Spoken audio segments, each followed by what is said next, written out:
De nuevo con ustedes ya en la segunda parte del programa, dedicado esta noche jueves a otra mirada que no es otro que el tema del aborto. Como les he dicho al principio, se encuentran con nosotros dos personas pertenecientes a la asociación Ellín Pro Vida. Habían sido invitadas otras personas, en este caso nos habíamos dirigido a Izquierda Unida y Comisiones Obreras para que invitadas o invitados de su parte nos asistieran aquí en el programa, pero resulta que las personas indicadas, según ellos, para venir desde Albacete, hoy tenían pues las agendas completas. En fin, sabemos que es cierto, sabemos que no están aquí porque no han podido, y de esta forma, lo que hoy se presumía un debate, lo hemos pasado a una entrevista. Nos acompañan Antonio García y José López, Antonio García Sánchez y José López Serrano, que son el presidente de Asociación Ellín Pro Vida.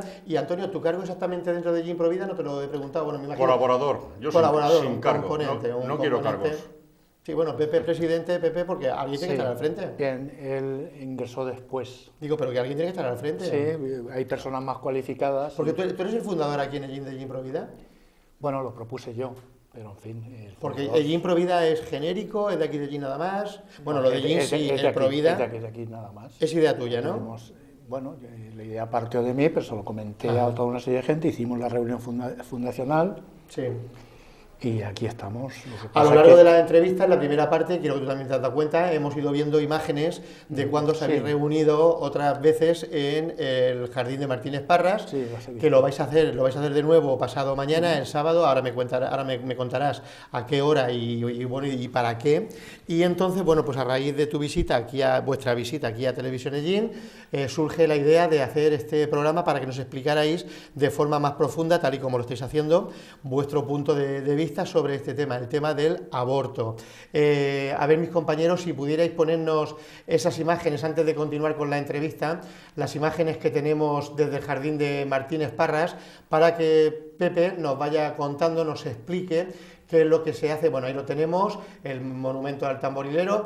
¿El sábado a qué hora, Pepe, ahí? Sí, va a ser a las 8:30, 8:30 de la tarde. 20:30.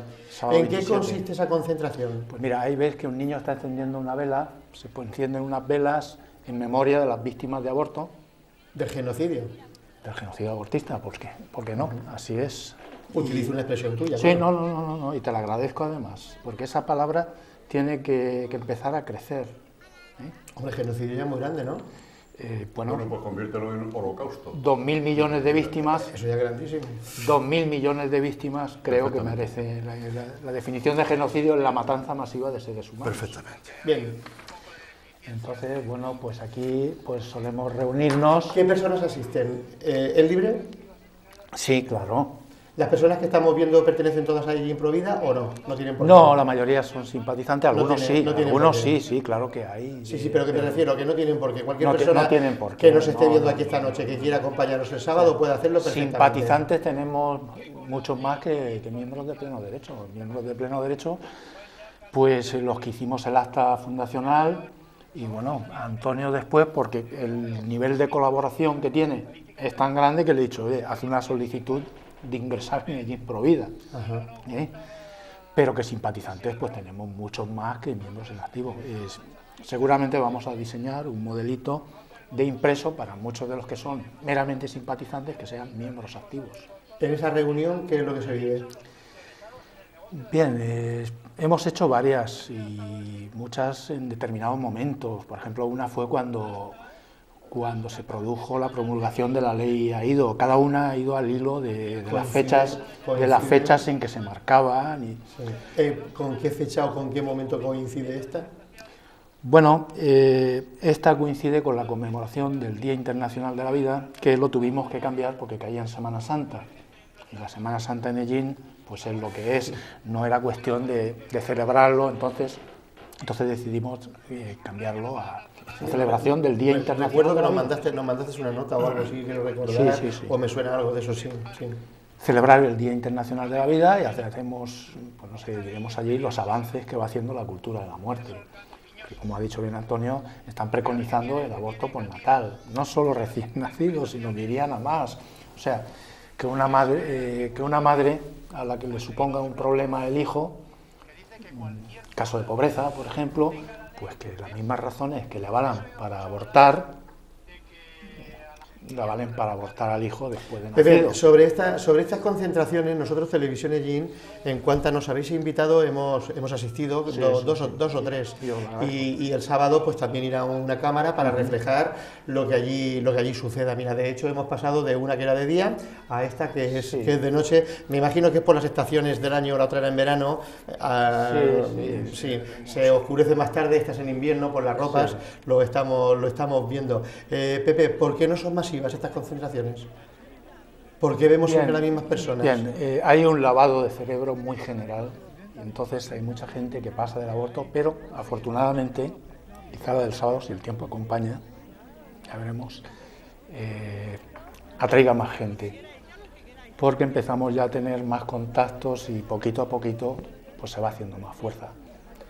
En principio, pues la gente más mayor, con aquello que es más sensata, pues entiende que esto es una barbaridad, lo de matar criaturas humanas, y es más proclive a venir, y un chiquillo de 15 años pasa o dice sí al aborto, así por decirlo, ya está.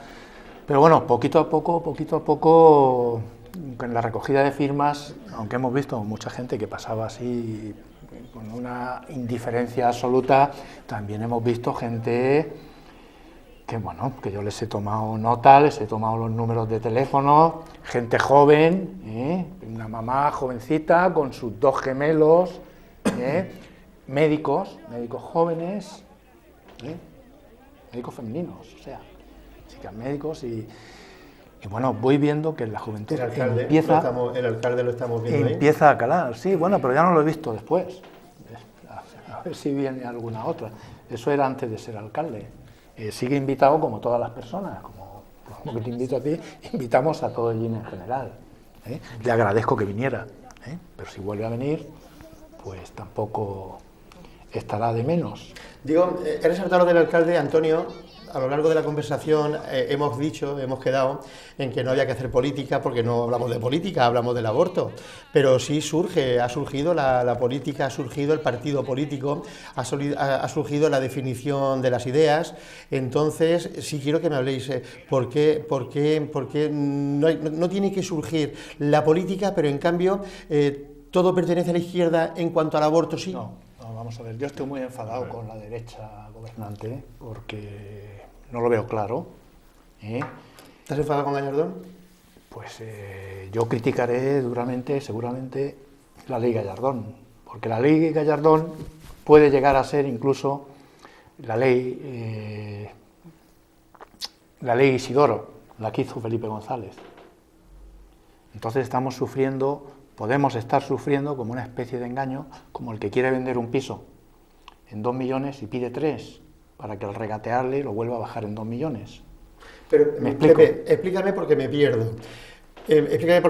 Gallardón, si mis conocimientos no me fallan, es conservador. Entonces, a ver, ¿qué sucede? ¿Por qué Felipe González o la ley Isidoro es de izquierdas y llega a hacer una ley de ese calibre y ahora Gallardón la hace similar? ¿Por qué? Explícame que me pierdo. Existen, sí. ¿Por qué no te gusta la ley que puedes poner, que puede salir de lo que está realizando, el trabajo que está realizando Gallardón? Son leyes entre comillas, como he dicho antes, y para matar, tanto de uno como de otro. Este libro me costó a mí 3 años pillarlo. Y habla de los parlamentarios de población y desarrollo. Déjamelo para que lo vean mis compañeros, para ver los espectadores, mientras que tú... Sí. Dime, cuéntame. Los parlamentarios de población y desarrollo están financiados por el Banco Mundial, por la Internacional Abortera, la Internacional de Planificación Familiar, y son de todas las naciones y de todos los colores políticos. Entonces eso te puede explicar el cómo en los distintos países las leyes abortistas son uniformes, porque ya es el mayor atentado que hay contra la democracia. No están siquiera subordinados en realidad a sus propios partidos, sino a entidades internacionales. Y entonces estas mafias de parlamentarios de población y desarrollo son las que hacen las leyes abortistas y las leyes que puedan hacer en el futuro que sean pues todo menos leyes. Es que me he acordado de algo, gracias por darme la palabra, cuando tú has dicho que Gallardón es conservador. Vale, puede ser conservador o puede ser, como dicen ahora muchos, medio pensionista. Vale, o sea, que yo con eso no califico a Gallardón ni como bueno, ni como malo, ni como regular. Esto viene a razón de decir Bien, no. que el aborto viene promulgado por la izquierda. No, vamos a ver. Pepe dice que sí. No han visto las cámaras y tú tampoco, pero Pepe dice que sí. Quiero decir que se ha convertido en una gran fuerza proabortista por determinadas razones. Pero que sepa todo el mundo, de izquierdas y de derechas, y del centro y delante y de atrás, esto parece una yenca. ¿Te acuerdas del baile que era, Antonio? Sí, por supuesto. Que sepa todo el mundo que el origen de estos movimientos, el origen histórico de estos movimientos a principios del siglo pasado, viene del imperialismo norteamericano y de las concepciones nazis de la vida. Es el origen del movimiento. Si quieres te lo puedo explicar. Pero nacen de ahí. Es decir, los intereses del imperialismo... Sí quiero que me lo expliques, pero como has nombrado una palabra mágica ahora, voy a comentar algo que le he dicho a Pepe que iba a tomar nota, porque lo ha dicho en la publicidad. No descubro nada porque le voy a preguntar por ella, entonces no descubro nada que no deba hacer en la publicidad, y ahora me lo explicas. Pepe ha dicho textualmente que dice que estamos ante el resurgir del nazismo disfrazado de izquierdas. Tú has nombrado ahora la palabra nazi, el imperialismo americano y el nazismo. Dime, Antonio. Sí. Dime. Sí. ¿No escuchamos últimamente mucho esa palabra? ¿A quién? La palabra nazi, ¿no lo escuchamos últimamente mucho? Sí, lo utilizamos para menospreciar al contrario, lo utilizamos para... Yo es que voy a hacer referencia de actitudes nazis. Sí, no, era una pregunta decir, que... No califico de nazi así sino del nazismo como doctrina, como tal, y como... Dime. Es decir, todo lo que pasó con el nazismo. Bien. Te digo que yo me fío y no me fío de ninguno, sea de derechas o sea de izquierdas. O sea, a mí eso, la verdad es que me importa bastante poco, porque todo este movimiento trasciende, te digo a ti que trasciende las ideologías partidistas, está por encima de ellas. Incluso llega hasta a financiarlas. Bien. Estos movimientos empiezan a originarse a principios del siglo pasado por una persona que Pepe ha nombrado, que se llama Margarita Sanger, una estadounidense de origen, no sé si irlandés o algún tipo de esos, que era hijo además de un hombre, un libre pensador que pertenecía a la escuela eugenésica de Norteamérica. Bien. Esta persona, esta tal Margarita Sánchez, te voy a poner una frase que resume un poquito su filosofía, una frase dicha por ella. El lecho conyugal es la influencia más degenerante en el orden social. Es decir, la que empezó e inició a predicar la igualdad de sexos, pero no en un sentido de dignidad, sino de igualdad, algo que es imposible que sea igual, porque la naturaleza nos ha hecho diferentes. ¿Me comprendes por dónde voy? Y empezó a generar todos estos conceptos de libertad sexual, de emancipación de la mujer, de tal y que cual, pero bajo esta perspectiva. Bien, llega un momento en que ella funda la Liga Norteamericana para el Control de la Natalidad. De hecho, en el año 1986, 1916, ya abrió su clínica, su primera llamada clínica para la interrupción voluntaria del embarazo. Antes de esto, ella dice, aparte de la frase esa que yo te he comentado antes, que la sociedad tiene que cambiar, y tiene que cambiar desde el concepto y estructura familiar a una sociedad basada en la satisfacción sexual individual. En ese tiempo conoce, fíjate, a un eugenésico, era un tal Havelock Ellis, yo no sé pronunciar muy bien el inglés, y se adhiere a una corriente que es la siguiente. Fíjate qué corriente defendían en estos momentos algunos sexólogos y eugenistas de aquellos tiempos. En la naturaleza, los más ricos afirman que ellos son los mejores porque tienen un patrimonio genético mejor.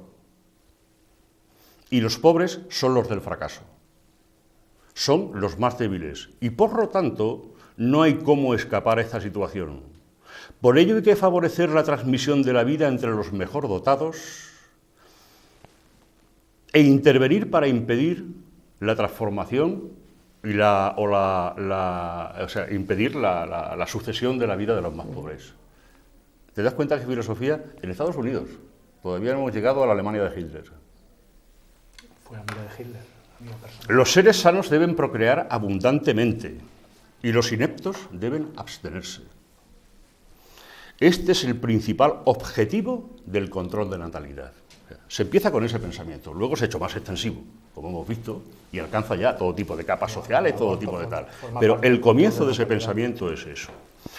Bueno, pues curiosamente, por lo que te he dicho antes del nazismo, cuando estalló la Segunda Guerra Mundial, durante la Segunda Guerra Mundial, estando parte de Rusia ocupada por el ejército imperial alemán,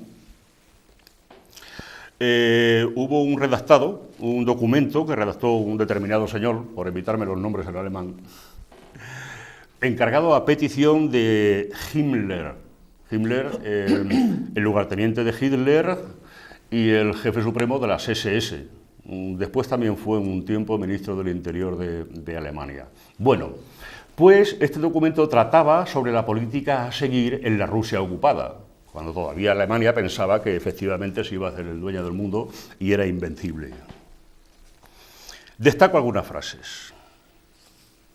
Se debe inculcar a la población rusa por todos los medios de la propaganda posibles,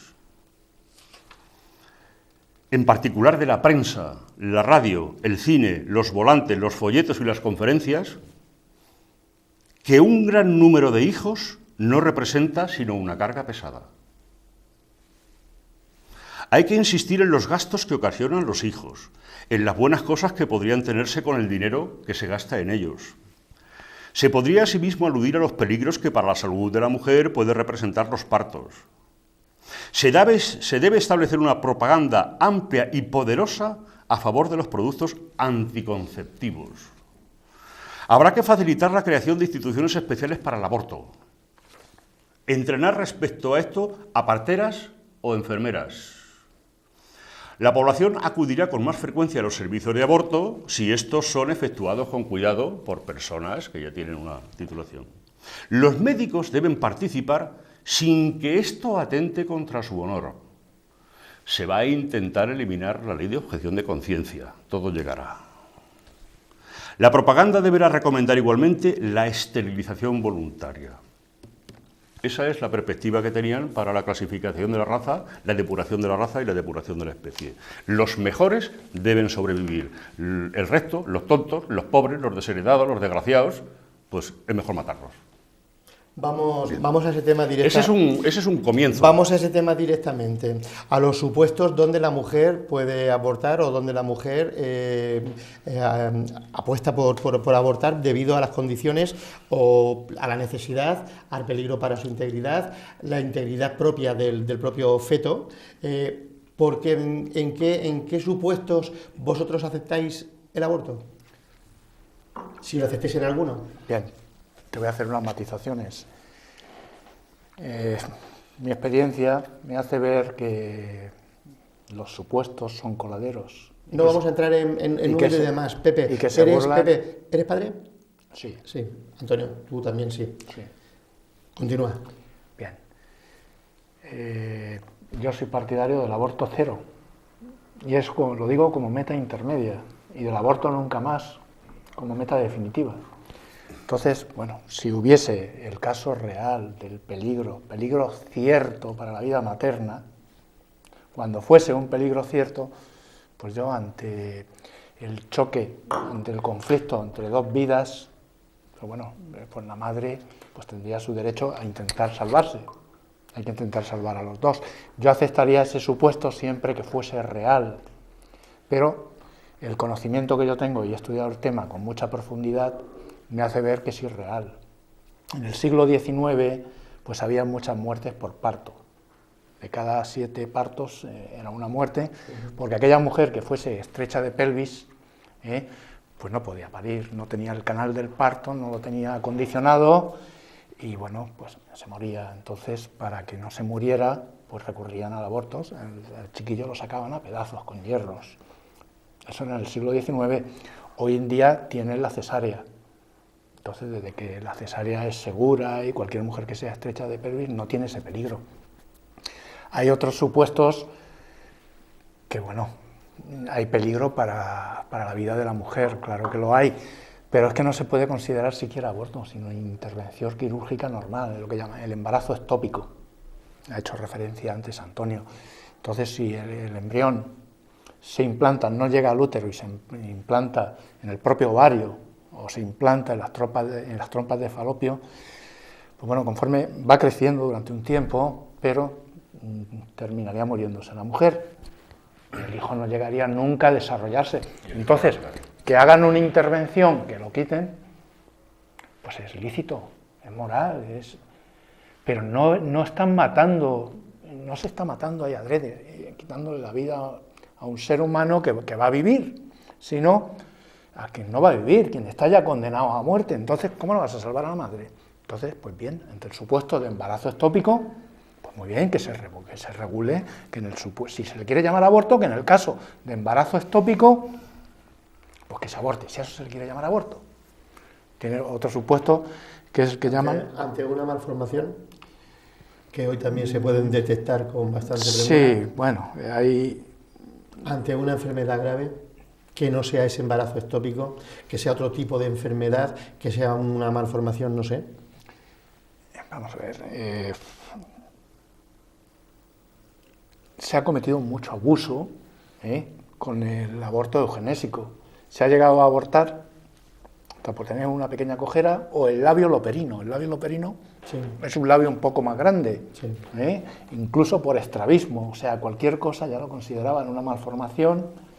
Gallardón está anunciando que va a ser más escueto en eso. Pero vamos, pues con síndrome de Down, aquí en Ellín están cerrando el Cruz de Mayo, pero lo están cerrando como ya empezaron a cerrar en Francia, porque desde que existe el cribado eugenésico, desde que el diagnóstico prenatal detecta el síndrome de Down, pues bueno, pues los eliminan a la mayoría y han ido cerrando centros, y esa es la causa de que cierren el Cruz de Mayo de Ellín, y como con el tiempo pues cerrarían todos, porque los niños con su normalidad no existirían, porque no llegarían a nacer. Pero hay informes científicos sobre la felicidad de los malformados y mira por dónde son tanto más felices que nosotros. Y yo, mira, la secretaria de Ellín Provida se llama María Asunción Innerarity y tiene 2 niños con síndrome de Down y te pueden dar testimonio que son felicísimos, que la hacen feliz. Los conozco directamente y son maravillosos. Y son maravillosos. Ellos dicen que son un don de Dios. Son maravillosos. Entonces, no me cabe ninguna duda de que son maravillosos. Entonces, ¿por qué? ¿Por qué a niños en esas condiciones? Pero bueno, ponte al supuesto más grave, el supuesto de que sea incompatible con la vida. O sea, alguien que también moriría, pero moriría después de nacer. Pues déjale nacer. Y si es que va a morir, porque va a morir irremediablemente, que muera, pero no cargues con tu conciencia eliminar la vida de una persona, de un ser humano. También se da el fenómeno de que el diagnóstico prenatal falla. Y ojo, ha habido casos de que han aconsejado el aborto, los padres no han querido abortar y han nacido sanos. Entonces la guadaña abortista se ha llevado a más de un niño sano con la creencia de que era subnormal, que tenía alguna anomalía. Escucha, la cirugía ha llegado a operar hasta de espina bífida a niños dentro del útero materno. Y bueno, este tipo de aborto es lo más contrario que hay. Bien. Déjame que termine ese supuesto. Este tipo de aborto es lo más contrario que hay al progreso. Progreso en la medicina. Porque si se intenta salvar la vida, traerlos a la vida, pues los estudios en la medicina pues avanzarán en esa dirección. Cuando se llega a la fácil solución de ¡pum!, paquete fuera, pues la medicina ya se atranca ahí. Ya no se hacen investigaciones sobre cómo curar, pues no sé, un día a lo mejor el síndrome de Down puede ser curado, a lo mejor un día. La medicina avanza y tú lo has nombrado antes, la píldora del día después. ¿Es también un tipo de aborto? Bueno, es el aborto que se llama precoz. Lo es porque mata al embrión. Tiene dos características. Cuando todavía no se ha concebido, cuando está en proceso de concepción, cuando posiblemente no se pueda concebir, ¿sigue siendo aborto? No, pues de la manera que lo planteas, es un planteamiento al que no puedo responder. Si todavía no se ha concebido, no hay aborto. Es mezcla de anticonceptivo y abortivo. O sea, si falla como anticonceptivo, actúa como abortivo. Entonces, lo que produce la PDD, la píldora del día después, es una alteración de las funciones hormonales. En principio serían anticonceptivas porque, bueno, por ejemplo, pues la motilidad de los espermatozoides para ascender por el útero pues es menor porque el fluido que reviste el útero está en menores condiciones, es más difícil que llegue. Sí. Pero aún así, cuando llegan, porque, o sea, para hacer eso tendrían que hacer tendría que tener otra composición, este tipo de... Y entonces la mayoría de espermatozoides llegan, suben, y se produce mucho la ovulación, y entonces lo que hace es que reduce la motilidad de las trompas de falopio, y el embrión, ha dicho Antonio, lo ha hecho muy bien, que tarda una semana en llegar al útero, tiene su mochila de comida, tiene sus reservas alimenticias, y claro, al ir caminando más lentamente no llega y muere. Ese es el efecto abortivo. Tiene un efecto también secundario abortivo que también le impide la implantación, o sea que incluso si llegara, allí donde se tiene que preparar el colchoncito en el útero, pues caería como un precipicio, pero sí tiene efecto abortivo. Hemos hablado del aborto por necesidad del feto. ¿El aborto por necesidad de la madre? ¿Lo contempláis? A ver, explícame qué es por necesidad de la madre. Sí, que la madre psíquicamente no esté capacitada, no esté preparada, que la madre por ese embarazo esté, bueno, pues mal, se encuentre mal, por las circunstancias que sea. ¿Aceptáis ese tipo de aborto? No, por supuesto que no. La madre peligra. Y el aborto, el feto, la declaración, se encuentra en un principio... Desde las normas, ya que has hecho referencia a las normas, y las normas de mayor rango son las internacionales. Tienes el convenio... O sea, predominarían sobre la española, ¿no?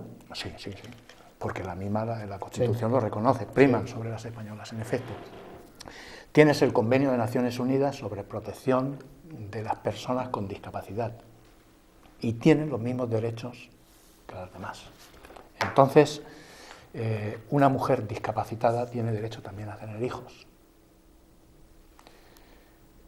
Si no los puede cuidar, pues bueno, ya el Estado, en fin, yo veo que no es la más adecuada, pero bueno, si llega el caso, lo que no se debe hacer es matar al hijo de la discapacitada, que no tiene por qué ser discapacitado, puede ser hasta un genio. La víctima de una violación, el feto, Vidita, discúlpame, yo le llamo como médicamente como es, o como tú le llamas niño, es niño. No le voy a llamar niño porque es muy duro. Es que yo tengo que llamarle feto porque es como está establecido. Si alguna vez se establece que sea niño, pues yo le llamaré niño. El blanco yo le llamo blanco, no le llamo rosa. La Declaración Universal de los Derechos Humanos, la Declaración de los Derechos del Niño le llama niño. Ya. Pero en fin, si quieres, seguimos para no pararnos. Bien. Bueno, es que claro, me harías adentrarme en tus pensamientos, cosa que posiblemente sí o posiblemente no, pero no debo mostrar. Yo te enseño la declaración. No debo mostrarlos aquí. La Iglesia, ¿vais de la mano de la Iglesia o no? ¿No os parecéis en nada? He visto componentes de la Iglesia ahí que os acompañan en vuestras concentraciones. No Bien. Tiene nada que ver. Es cierto que... ¿Me permites? Sí.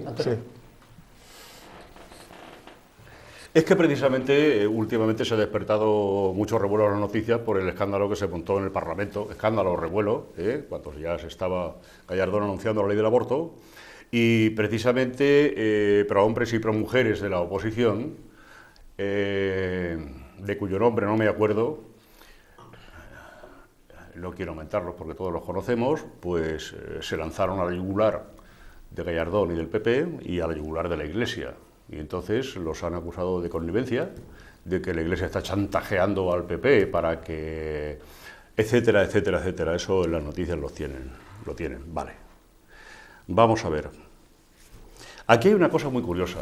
Es decir, si un papa llega y se opone o está en contra de la guerra de Irak, le aplauden hasta con las orejas. Si un papa o un obispo llegan y dice que está en contra del aborto, ya lo hemos liado. No me lo trago. Oiga usted, menos lobos, Caperucita. Y no se exciten tanto y no monten tanto numerito, que hasta están amenazando con forzar la disolución del convenio que tiene el Estado español con la Santa Sede. Se están pasando un pelín de la raya. Que es una forma de chantaje, es decir, o aceptéis, eso es el aborto chantaje. O financiación. Quiero decir que yo estoy teniendo mucho cuidado en estas intervenciones y en todas las que tengo, porque entre mis creencias y mi escala de valores hay una que es mi guía. Yo soy cristiano. Cristiano. Mal cristiano, eso sí, tibio, necio, tal, mal cristiano, pero soy cristiano. Sin embargo, no es algo que estoy exhibiendo. Desde la perspectiva del cristiano, desde luego estoy, por supuestísimo, a favor de la vida y en contra del aborto. Y digo yo, ¿por qué los cristianos no pueden opinar desde su perspectiva de cristianos? ¿Por qué la Iglesia no puede opinar desde su fe, desde su perspectiva de defensora de la vida? ¿Por qué no? ¿Quiere eso decir que está chantajeando al gobierno? Si el gobierno no necesita que lo chantajee la Iglesia. Hay otros poderes mucho más poderosos, y valga la redundancia, que la Iglesia para chantajear al gobierno y para presionarle para las leyes del aborto. Y te los voy a explicar ahora después si me das ocasión. Pero claro, es que, como decían antes, ¿no? Tú te acuerdas que siempre se decía antiguamente cuando pasaba alguna cosa, oh, la culpa la tienen los curas, o la culpa la tiene la Guardia Civil. Pues sigue pasando lo mismo. La culpa la tiene la Iglesia. Bueno, pues mire usted, pues sí, yo como ciudadano, como ser humano, como hombre, como cristiano y como perteneciente al club atlético de tal, le digo que estoy en contra del aborto. Y ahora venga usted y acúseme de que yo estoy chantajeando al gobierno o lo estoy presionando. Antonio. Yo y muchísimos miles de españoles. Esta exposición que me has hecho, donde hablas de tu condición cristiana y además muy fuerte, muy intensa, ¿me harías la misma exposición ante los espectadores que no son creyentes? Es que he dicho desde el principio que es un tema humano. Sí, pero, es decir, vamos a ver... Pero la condición que has presentado ahora, que es muy tuya, y yo te la alabo por la forma en que lo has hecho, sí, la convicción que tienes para contarlo, para presentarla, esa condición de cristiano, esa condición de pensar en el cielo, ¿valdría para aquellos españoles? No olvidemos que estamos en un país laico. No, mira, yo el ser cristiano lo entiendo como un estilo de vida, es decir, una meta que te pones para configurar tu vida de acuerdo a un estilo. Estás sentado aquí y has predicado tu vida. Sí, lo he confesado. Sí, entonces, es que lo he tenido que decir porque se está hablando de la Iglesia. A esas personas que no son creyentes y que piensen aborto sí o aborto no, ¿cómo se lo explicarías? Esa vehemencia que has puesto ahora para contarlo, ¿cómo se lo explicarías a las personas que no son creyentes? Te cuento una cosa, te puedo explicar más, pero te voy a leer un momentito una cuestión. Declaración cualificada de un ateo pro vida, que es... A eso voy. Si quiero que me lo expliquéis para las personas que nos están viendo... ¿Qué comunistas pro vida? Es un indio, le llaman el Lenin de la India. Se llama Raghavasari. Sí, bueno, indio. Defender que el derecho a la vida es sagrado y llevará a la defensa del derecho a la alimentación, educación y cuidados sanitarios. Dice en su predicación, defender que el derecho a la vida es sagrado y llevará a la defensa del derecho a la alimentación, la educación, los cuidados sanitarios. O sea, el derecho a la vida es sagrado. El derecho a la vida no se lo ha inventado la religión cristiana, ni se lo ha inventado la maometana, ni se lo inventaron... estoy diciendo... No, pero lo estoy explicando yo, Antonio, que no te digo a ti. Lo estoy haciendo muy bien porque ahora hay también una explicación para aquellas personas que no son católicas, que no son creyentes, que no son religiosas, ya no del catolicismo, sino de otras. Lo estás explicando bien. Una persona atea tiene ese pensamiento profundo. Las tienes así. Mira, yo siempre suelo decir, Porque además cuando yo conozco a una persona y parece que entablamos amistad, o hay corriente, o hay afecto, o tal, yo nunca le pregunto ni qué religión profesa ni de qué partido eres. Claro. Luca. Ya, otro tema. Es decir, yo siempre he defendido que primero se es ser humano. Ojo, para empezar, es la evidencia. Cuando nacemos, ¿qué nacemos? Pues con 4 cosas fundamentalicas y lo después pues nos vamos formando y vamos adquiriendo una cultura y una educación según el ambiente, el país donde vivimos, etcétera, etcétera, etcétera. Entonces, yo primero fui un ser humano, pero un ser humano que además nació en un país donde pues mayoritariamente existía el cristianismo y fue lo que aprendí y al final, incluso después de haberlo aprendido, a través de reflexiones personales y de mucha meditación y de muchos retumbos y tumbos en mi vida, pues decidí que ese era mi camino. Bueno, mi camino, intentar seguirlo, ojo. No te veas lo que me está costando. ¿Sí? Luego, no es una cuestión de una religión o de una formación política o de ideología de no sé qué, no tiene nada que ver. Primero, ante todo, todos somos humanos. ¿Entiendes? Y entonces lo defiendo como ser humano. ¿Por qué? Porque defiendo a los míos. Porque defiendo a mi raza, a mi especie, a mi género, a los que son como yo. Como la loba defiende a sus lobos, el león a sus leones, etcétera, etcétera. Yo tengo que defender a los míos. Y es más, si tanto estamos progresando y se están formando los estados modernos que ya se han formado, olvidando ya los tiempos de las bárbaras naciones, yo le pido al Estado que cumpla con su función, y es protegernos a los ciudadanos. Protegernos y cuidarnos. Y punto. Te quiero leer brevísimamente la opinión de un filósofo y jurista provida, comunista y ateo. Dice lo siguiente: me sorprende que los laicos dejen a los creyentes el privilegio y el honor de afirmar que no se debe matar. No hablo a gusto del aborto, es un problema muy difícil, típico conflicto de derechos y deberes. Ante todo, el derecho fundamental del concebido, el derecho a nacer, sobre el cual no se puede transigir. Es el mismo derecho en cuyo nombre soy contrario a la pena de muerte. Se puede hablar de despenalización del aborto, pero no puedo ser moralmente indiferente ante el aborto. Está también el derecho de la mujer a no ser sacrificada por un hijo que no quiere. Pero hay también un tercer derecho, el de la sociedad a no estar superpoblada y por tanto a ejercer el control de natalidad. Son derechos incompatibles y la elección es siempre dolorosa. Hablo de 3 derechos. El primero, el del concebido, es el fundamental. Los otros son derivados. El derecho de la mujer y el de la sociedad, que suelen esgrimirse para justificar el aborto, pueden ser satisfechos sin recurrir al aborto, evitando la concepción. Pero una vez que hay concepción, el derecho del concebido solo puede ser satisfecho dejándole nacer. Norberto Bobbio, filósofo y jurista italiano, de prestigio internacional. Bien, pues casi que hemos llegado al final del programa.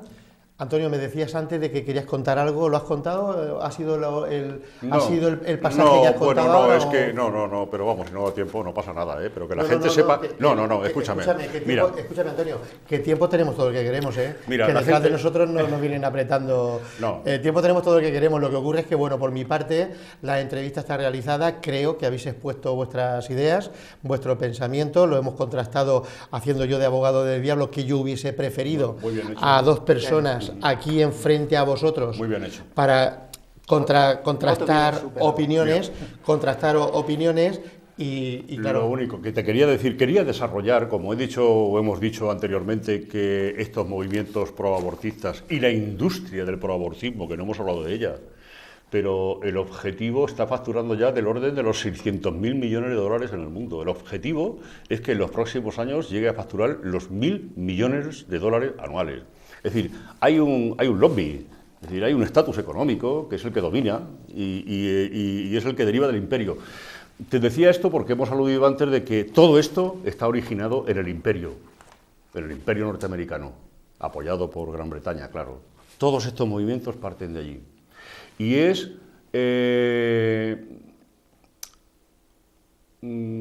tú sabes que antes hubo un tiempo en que había un equilibrio político, lo que llamábamos la Guerra Fría, entre Rusia, que por una parte dominaba o intentaba dominar una parte del mundo, y Estados Unidos, que se quedaba con la otra, ¿no? Cuando, siendo breve, pues la Unión de Repúblicas Socialistas Soviéticas desaparece como tal, cae el muro de Berlín, etcétera. Bueno, la cuestión es que llega un momento en que la única potencia hegemónica es Estados Unidos. Pero es una hegemonía que Estados Unidos se plantea, es decir, ya no tiene sentido mantenerla a base de guerras, aunque de vez en cuando promueven alguna, efectivamente, por determinados intereses. Además, la industria armamentística tiene... Bien, sino que lo que quiere intentar es el dominio del mundo, pero a través de los medios económicos, a través de la economía. Como se sabe, domina gran parte de los países del tercer mundo. Domina gran parte de los países del tercer mundo. Los países del tercer mundo tenían un índice de natalidad desbordante, quiero decir, pujante. Y además, después de la Segunda Guerra Mundial, pues se consiguió llegar a que la media de vida de estos países pues, se superase en 20 años la que era antes. Entonces allí consideran que lo que llaman explosión demográfica. Fíjate si tienen miedo los países desarrollados, los países del norte, que le llaman al fenómeno poblacional de los países del tercer mundo explosión demográfica. Porque claro, la guerra ya no es entre dos ejes, Estados Unidos-Rusia, la guerra es la norte-sur, me refiero a la guerra, el ten con ten. El norte está explotando el sur, el norte está explotando el sur, ¿no? Bien.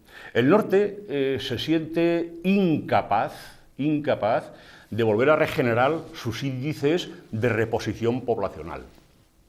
Porque, pues bien, pues el aborto ha llegado a tal estado en los países del norte, occidentales y desarrollados, debido al impresionante egoísmo de sus ciudadanos, que la población no solamente está estancada, sino que va a menos y cada vez está creciendo más la población anciana.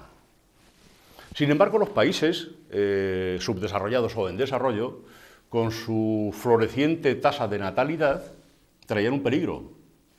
Y el peligro era, primero, más gente joven, lo que posibilitaba mucha más mano de obra y más barata pues, para la creación de actividades económicas. Lo que posibilitaba un incremento extraordinario del consumo en esos países que podía llegar a poner en peligro y hasta agotar los recursos que los países ricos les estamos sacando a los países pobres. En fin, etcétera, etcétera, etcétera, etcétera. De tal manera que se llega un momento en que se empiezan a planear políticas en ese sentido. El objetivo es nivelar la población de los países pobres con la de los países ricos para estar en igualdad de condiciones. Es decir, nulo índice de reposición, menos de 2,1 hijos por matrimonio, población envejecida, disponibilidad de mano de obra. Que no puedan explotar. Que no haya una explosión demográfica, que nos moleste, que nos fastidie la comodidad y la rapiña de los países ricos. Y empiezan las políticas. Y bueno, pues ¿quién empieza con instituciones particulares que habían comenzado ya con estas políticas? Por ejemplo,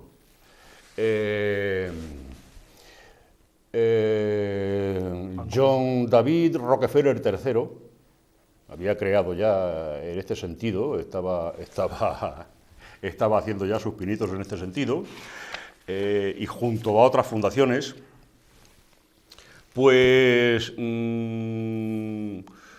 resulta que empiezan a... Bueno, antes de todo he de decir que en vista de esto se le pide un informe sobre población mundial y desarrollo al don Henry Kissinger, el famosísimo Kissinger, que fue además Premio Nobel de la Paz. No lo voy a leer, pero es escalofriante. Es decir, hace una recomendación, primero hace un reconocimiento de cuál es la situación poblacional en el norte y cuál es la situación poblacional en el sur. Y después una serie de recomendaciones, todas encaminadas precisamente a limitar el crecimiento. Es decir, vamos a frenar a los pobres, vaya si nos desboquen. Bueno, pues a partir de ahí se empiezan a crear instituciones, organizaciones, se empiezan a infiltrar en organizaciones internacionales reconocidas. Por ejemplo, la ONU la dominan por completo. Y la ONU tiene sus departamentos de población y desarrollo, donde se dictan las políticas y desde donde se presiona a los países y a los gobiernos de los países, del colorcico que sean, a que adopten políticas en este sentido. Los créditos los condicionan a que haya políticas. Los créditos, las ayudas al tercer mundo y al segundo mundo, los créditos, también están condicionados, y además así está recomendado por ese informe, están condicionados a la adopción de políticas antinatalistas. Pero Antonio, te estoy escuchando con mucha atención. Sé que es un rollo. Sé que es un rollo, ¿no? Si quieres. Estoy intentando seguirte el hilo, pero y me pregunto, y algo tan enrevesado, algo tan, según vosotros y según esos escritos, tan bien orquestado y preparado, y llegamos al asunto de necesidad de una persona en la mayoría de los casos. O sea, necesidad de abortar. Todo lo que tú estás comentando, todo lo que tú estás diciendo ahí, bueno, eso es un organigrama gigantesco, eso es tremendo, eso es tremendo. Llegamos a la simplicidad, si se me permite esa expresión, simplicidad por el momento, no por la situación. Cuidado, que nadie crean las condiciones. Te entiendo. ¿Lo crea, Pepe? Claro, porque ya crean una mentalidad, te hacen creer. Lo que pasa es que todo esto está todo eso orquestado, toda la gobierno, política, oposición, te lo quería explicar, médicos, asociaciones pro vida, todo. proabortistas. Te lo voy a explicar. Todo eso es un producto de laboratorio. Para decirlo muy rápidamente, producto de laboratorio. ¿Sabes lo que significa IPPF? No, lo iba a preguntar. La multinacional de la muerte es la Federación Internacional de Planificación de Paternidad Planificada. Sí. Qué palabra más bonita, ¿no? Paternidad planificada. Bueno, pues naturalmente que en su campaña, en su reconocimiento de que es necesaria una expansión, una extensión de esta filosofía, una propaganda, una tal, bueno, pues los estudiosos, los generadores de imagen, los expertos en conducción de masas, hay expertos para todo, pues empiezan a elaborar pues una serie de caminos a seguir, entre ellos utilizando el lenguaje. Interrupción voluntaria del embarazo. Y digo, uy, qué suavecito. Oiga, usted eso se llama aborto. Al pan pan y al vino vino. Eso se llama aborto.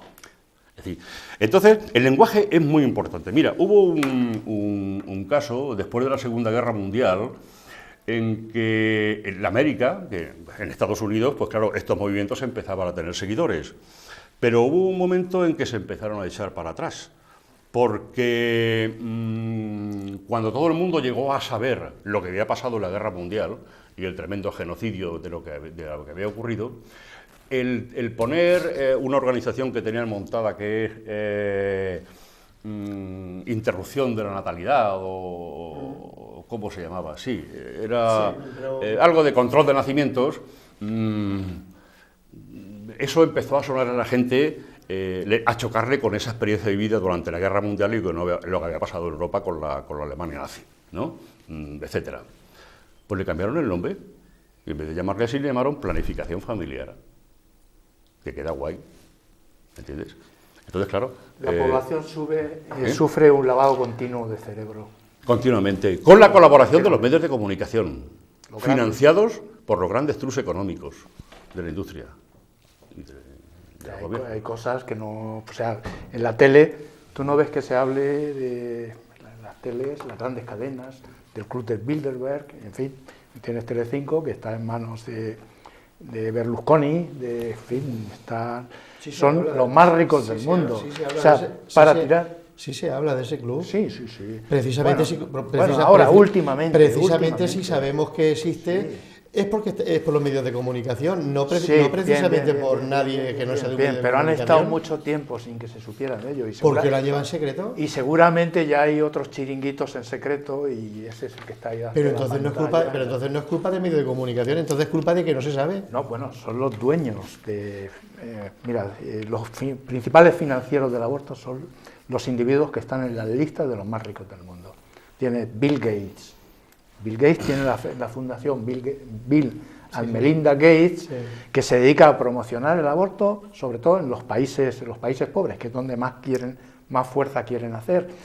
Y por supuesto lo disfrazan de altruismo, de filantropía, le llaman salud reproductiva para que nadie sepa. Pepe, a ver, yo es que no quiero alargar más la tertulia, la entrevista. Una frase nada más para que te aclares, una frase nada más. El presidente Johnson, después de Kennedy, Kennedy fue el primero que abiertamente hizo intervenir al Parlamento, al Estado, porque el presidente Eisenhower le dijo a sus parlamentarios que se abstuvieran del debate proabortista. Llegó Kennedy y ya dejó de abstenerse. Y Johnson, que seguía RQR, llegó a decir que dentro de estas campañas publicitarias y tal, pues, actuaría sobre el hecho de que $5 invertidos en control natal equivalen a $100 invertidos en crecimiento económico. Esa es la filosofía que se ha ido apoderando del mundo. Es decir, vamos a apostar por el crecimiento económico, por el bienestar, por la comodidad, por el placer, por no sé cuántos, a costa de lo que sea. Bien, la última pregunta, lo que deduzco de todo eso, a lo largo de la tertulia, de la entrevista, ha predominado la idea, o por lo menos así lo habéis presentado, de que la izquierda es proabortista, en diferencia a yo, sin querer prejuzgar a nadie ni a nada de lo que aquí se ha expuesto, me habéis dicho pensamientos, me habéis dicho personas, me habéis dicho nombres de empresas o trabajos o elementos que rompen en el pensamiento con la izquierda. ¿Cómo casa eso? ¿Es la izquierda o no es la izquierda? No es que es, Antonio, perdona, es cómo se manifiestan. Vamos a ver. Yo estoy absolutamente convencido de que hay 50.000 izquierdistas que no son, pero como se manifiesta oficialmente la izquierda y todos leemos los periódicos y vemos la televisión, es de esa manera. Esas entidades mundialistas dominan a la izquierda. Entonces, cuando habláis de presidentes, cuando habláis de empresas, cuando habláis de economías, precisamente no son de izquierda. Está escrito. Eso está Hay escrito, un recogido por círculo periodismo económico mundial que tiene el poder y los jefes de Estado pues, son poco menos que marionetas suyas. Nos marchamos. Que no Pepe, duda. ¿dónde se os puede encontrar? En el En Ellín. Pero pues a mí en mi despacho. No tenemos un lugar de alguien que esté interesado con vosotros, de que estén en vuestra pues, dirección, en vuestra idea. Sí, pues en mi despacho, Bien. en la calle Arcipreste Sánchez González, número 6, tercero, oficina 3. Cualquiera, y si quieres te doy mi teléfono, lo pones. Cualquiera que se quiera unir a Ellín Provida. Ya no va a dar lugar, pero bueno, la gente se os quienes me conoce. vean por la calle, se en os el bar y conoce, me digan, yo si quiero quieren estar en información, saben que aquí en Televisión Ellín se la vamos a dar. Por supuesto. Bien, pues Nosotros lo único que queremos es despertar el silencio de los corderos. Y todos aquellos que tenemos un pensamiento determinado no seamos cobardes. Porque el que calla, otorga, dice el refrán. Si estamos en contra de eso, no podemos ser pasotas y cómodos. Tenemos que salir y expresarlo. Lo que conseguiremos, no lo sé. Que va a ser una lucha larguísima, durísima, segurísimo. Pero ya está bien de silencio. Ya está bien de silencio cuando precisamente los más voceros son aquellos que van en contra precisamente de esas creencias nuestras. No tienen absolutamente ninguna vergüenza, ningún prejuicio, ningún temor, ningún pudor en salir a la calle y gritar lo que son. ¿Y nosotros estamos en silencio? ¿Por vergüenza? ¿Por miedo? ¿Por comodidad? No, eso hay que romperlo. Al menos media horica o 20 minutos en un acto testimonial, presencial, en este tipo de manifestación o concentración, yo le ruego a la gente concienciada de verdad que haga por ir, que va a ser un solo momento y que nos animará muchísimo en esta lucha. Yo quiero hacer un especial llamamiento a todos los defensores de la vida de Ellín que se nos unan. Antonio García Sánchez, que me has dicho que no me olvide de tu madre, que gracias por estar aquí esta noche. A ti, Antonio. Pepe, José López Serrano, también gracias a ti. El sábado allí habrá una cámara para tomar nota de lo que hagáis allí y bueno, pues a difundirlo, que es nuestra labor. Muchas gracias por haber venido. Muchísimas gracias a vosotros y muchísimas gracias a los telespectadores por aguantar la charla, que es bastante larga. Señoras y señores, que nos marchamos, hemos expuesto un tema candente más, que es ese cambio en la ley del aborto que estamos todos esperando, expectante a ver de qué forma sale. Han venido la asociación Ellín Provida, también habíamos invitado a personas que piensan de diferente forma, pero por razones ajenas a ellos, por su labor laboral, por su valga la redundancia, no han podido visitarnos, bajar de Albacete a nuestra ciudad para estar aquí esta noche. Hubiese sido interesante el escuchar aquel punto de vista. De cualquiera de las formas será en contraste al que nos han expuesto Antonio y Pepe. Nosotros, como digo, se lo hemos traído y ustedes son quienes toman determinación y son quienes sacan conclusiones y opiniones. Muchas gracias y buenas noches.